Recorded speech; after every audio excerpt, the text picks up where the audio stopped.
What's going on, everyone? Welcome to Movie Emporium's TV review of the Apple TV Plus original series, Dark Matter. This will follow episode 4, which is called The Corridor, and it's directed by Celine and Logan George. Okay, so like I said last week, I was hoping that we'd get some information about what exactly is going on with this cube, what exactly does it do. That's exactly what we got, to be fairly honest, and I'm pretty happy about it. This episode's not perfect, but it is quite an entertaining episode, to be fairly honest. It's an episode that deals with multiverses, of course, which is, depending on how you feel, could be either rote or could be interesting. It all depends on your take on multiverses at this point, with so many different kind of properties, IPs having used multiverses, Marvel, stuff like that. But basically, this whole episode, in essence, takes place a lot of the time in the cube and what the corridor is. And so the corridor is, in essence, a infinite possibility or infinite amount of universes, as, of course, Jason says, the Jason one says. And so basically him and the Alice Braga character are trying to find a way to get back to Jason 1's universe.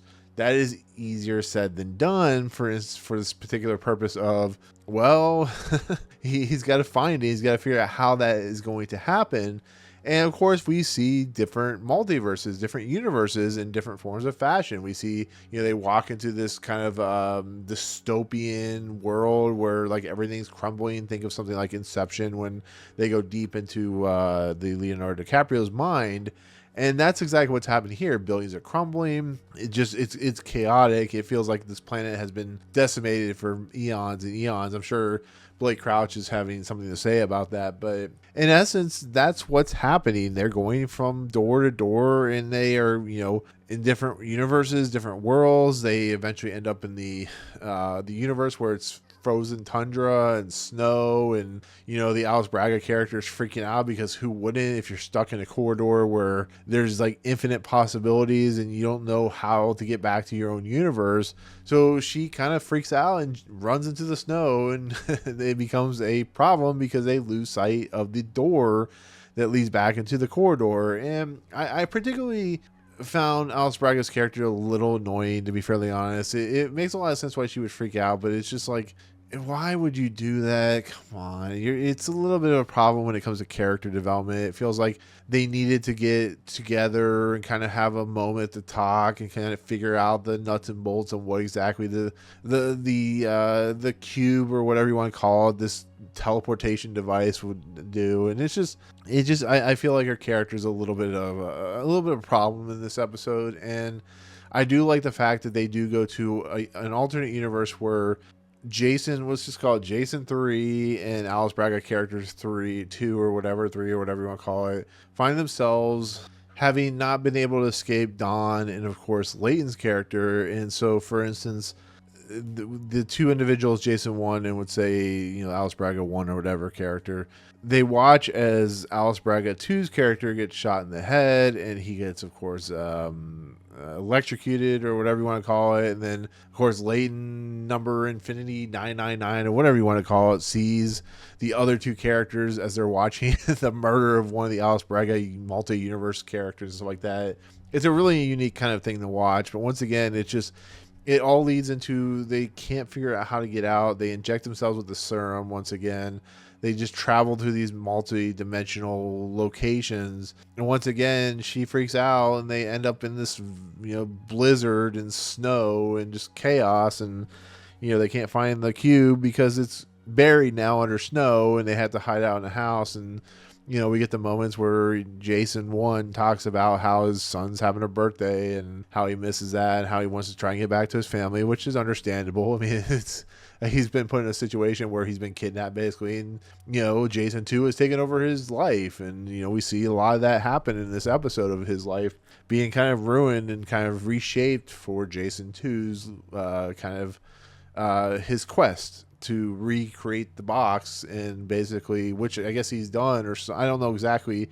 It's not really specified how it's happened, it really is you kind of have to wonder, like, how long has Jason 2 been in this universe?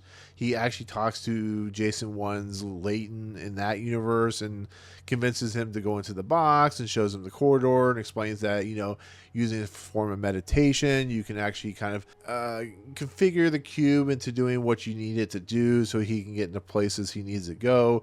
It's not perfect, but he kind of has a control over it, which is something that Jason 1 and the Alice Braga character finally come to the conclusion that they have control over this box. The box doesn't control them, they control it, so it's like using their own mind to kind of configure everything, which I found kind of interesting. I mean, it's a very well thought out, well provoking idea for sci-fi. It's very heady in a lot of respects.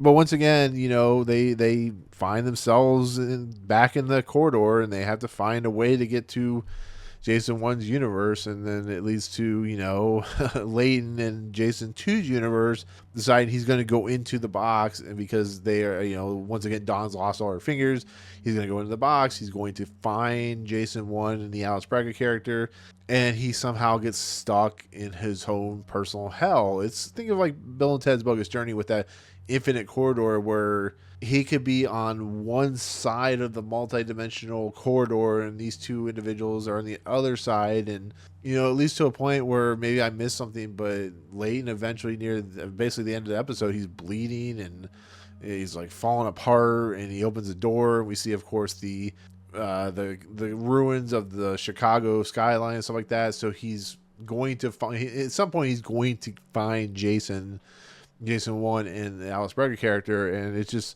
interesting thing to see because he is lost. He doesn't know what to do. He doesn't know how to find them. And once again, Jason 2 is the kind of linchpin point that Jason 1 has to kind of figure out what exactly it is to manipulate this box to continue their journey back to his actual dimension, his actual universe. So that's going to be a really interesting thing to see how that plays out, where it goes, whether it happens in the next episode. I do appreciate the simple fact that we're giving so much information, but we're still not giving the full amount of what we need to kind of decipher what's going on.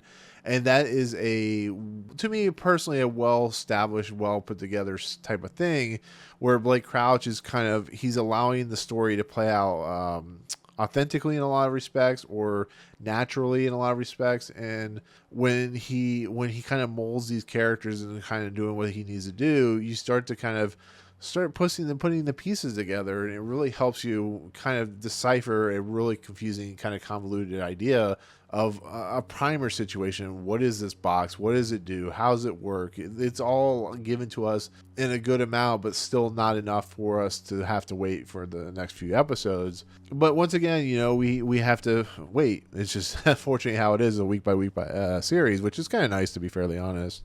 But the majority of this episode is Jason 2, his integration into the world of of Jason 1's wife and his son, or Jason 1's son, Oaks Fegley, and of course Jennifer Connelly's character. And there's a lot of great moments where, because Jason 2 is quote unquote evil, the opposite of Jason 1, he basically, in essence, allows Jason 1's son to drive recklessly. He gives him a car. Jason 2 quits Jason 1's job. He basically tells the class to go F themselves, and he walks out, and that's when he comes across and he talks to Leighton, or Leighton 2, whatever, we'll call him Leighton 2's character, and shows him the box and actually allows Leighton to invest, therefore not having to worry about money and not having to worry about anything of that nature. So what exactly Jason 2's nature? It sounds like he's trying like the mustache twirling evil, taking over the universes and stuff like that, kind of like Kang or something like that. I don't know exactly what's going on, but I really appreciate that, what Joel Edgerton is doing here, and how he kind of is able to straddle both sides of trying to play two different characters of the same cloth in a lot of respects. Jason is an individual that took different paths in that fork in the road, and for better or worse, he's really not good, but he's also really good. It's a really interesting thing to see about how the small choices and the small ideas that we take can be affected greatly in how our persona, our personal being, our humanity, our ideologies, how it changes from fixture to fixture. So let's say you placed a bet on the table for red, and you didn't win anything, but instead you placed a chip on black, like a roulette wheel, and you actually won some money. It's that idea of like how things change slowly, small, dramatically, and stuff like that. So that's a really cool thing to kind of comprehend. It's also very, once again, heady and very difficult to comprehend if you don't really follow it very closely. But once again, this show does a nice job of straddling the being like obtuse and weird and crazy, but also allowing the viewer, the watcher of the show, to kind of meld themselves into it and kind of make it very easy to understand in a lot of respects. So I do appreciate that. But other than that, that's kind of where the episode ends. Once again, is Jason 1, the Alice Braga character, are trying to get back to his world. Jason 2 is basically corrupting this whole universe of that Jason 1 lives in. I love the idea, like when Jason 2 gives the son a car, and the Jennifer Connelly character is like, Daniela's like, what are you doing? Like, we don't have that kind of money. He's like, well, I have a benefactor. I have somebody who's going to make us very, very rich. We don't have to worry about money again. And you just see the look on her face when she realizes that there's something truly wrong here, and that this is not his. Even the Oaks Fegley character says, do you know something different about our father, or my father, your husband? And I like that the seams are starting to show, but there's just enough there that he's able to trick them. So I like it. I don't know. It's not. A lot of people have not liked this show. I definitely understand, because it's definitely something that has been done better, to be fairly honest. But overall, The Corridor, to conclude my thoughts, The Corridor is a fun episode. It's an entertaining episode. It gives us a lot more of what we need, a lot more of concepts and ideas that are presented, and I appreciate that for what it's worth. I think it does a nice job, and so therefore a score, I'll give it, a 9 out of 10, because I really do think it works. Once again, it can be a little confusing. It can be a little simple when it comes to its storytelling elements. But I think that Blake Crouch and the directors do a pretty nice job of just allowing the things to kind of naturally evolve into its storytelling elements. So overall, 9 out of 10, really good episode. So anyways, with that said, that's my take on The Corridor, episode 4 of Dark Matter. Thank you so much for watching. Comments below, what did you think of the episode? Did you find anything of use of it? Did you find that the show is, rolling in a very interesting manner? I mean, tell me what you think. Overall, do you not like it? Tell me why. That's all that good stuff. So anyways, thank you so much. If you like what you see on this channel, hit the subscribe button to join Movie Emporium. Hit that notification bell at the top to find what's coming next. If you like this video, awesome. Hit that like button. And as always, we'll see you guys on the next video. Peace out.